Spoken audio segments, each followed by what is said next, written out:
Good morning. Welcome to Market Today by ECTRA Arulrajhan. Today is December 15th, 2022.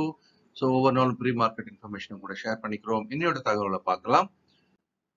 நேத்திக்கு முடிஞ்ச அமெரிக்க சந்தை அப்படின்றது ஒரு இறக்கத்துடன் முடிந்திருக்கிறத நம்ம பார்க்குறோம். So Dow Jones 0.42%, S&P 500.61, Nasdaq 0.76. So யூஎஸோட ஃபெட் ரேட் ஹைக் அப்படின்றது தான் இப்போ முக்கியமான ஒரு பேச்சா இருக்குது.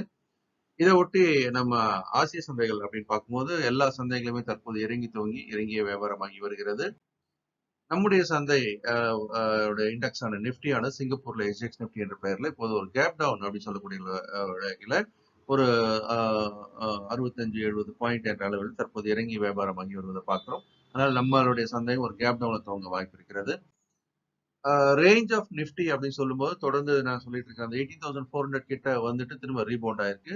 பட் மேல போகும்போது 18,950 அப்படின்றது போட்டிருக்கு. அதை இன்னும் கொஞ்சம் குறைக்கவும் செய்யலாம். இப்போ 18,800, 750, 800 இந்த ரேஞ்சில கூட இப்போதைக்கு தடுக்கப்படுவதற்கான வாய்ப்பு அதிகம்.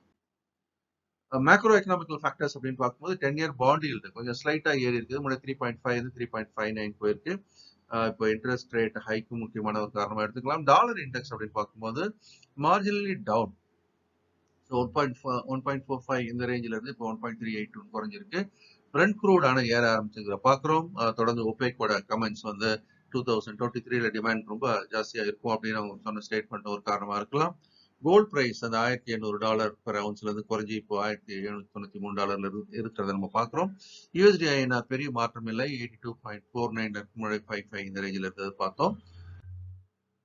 மேக்ரோ எக்கனாமிக் ஃபேக்டர்ஸ்ல அடுத்த கட்டமா எஃப்ஓஎம்சி மீட் நேற்றுக்கு நடந்தது. 50 பேசிஸ் புள்ளிகள் வட்டி விகிதம் உயர்த்தப்பட்டது.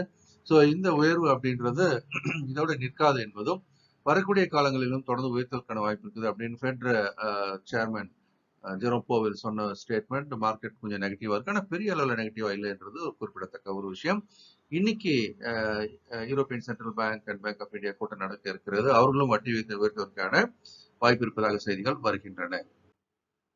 இந்தியாவை பொறுத்த வரைக்கும் WPI இன்ஃபிளேஷன் அப்படின்றது 4.83% அப்படின்னு அறிவிப்பு பண்ணியிருக்காங்க நேற்றுக்கு. பிப்ரவரி 2021 இருந்து இது வரைக்கும் ஒப்பிட்டு பார்க்கும்போது இதான் லோவஸ்ட் WPI இன்ஃபிளேஷன் அப்படின்றது குறிப்பிடத்தக்கது. எஃப்ஐஸோட பையிங் லெவல் அப்படின்னு பாத்தீங்கன்னா தொடர்ந்து கடந்த சில தினங்களாக வாங்குவவர்களாக இருக்கிறாங்க. நான் வாங்கின அளவு குறைவா இருக்கிறது. 372 கோடி, 350 கோடி, 170 கோடின்னு இருந்து இப்ப 372 கோடி கொஞ்சம் உயர்ந்திருக்கிறது. ஆனாலும் அவர்கள் விற்காமல் இருப்பது என்பது சந்தைக்கு மிக சாதகம்.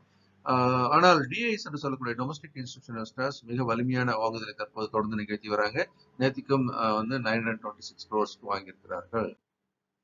கேண்டிலோட ஃபார்மேஷன் அப்படின்னு பார்க்கும்போது நான் தொடர்ந்து சொல்லிக்கிட்டே வந்துட்டு இருக்கிறது 18,400 லெவல்ல இருந்து ரீபவுண்ட் ஆகலாம். அது 61.38% ரீட்ரேஸ்மெண்ட் ஃபிபொனாச்சி அளவுகோல்ல.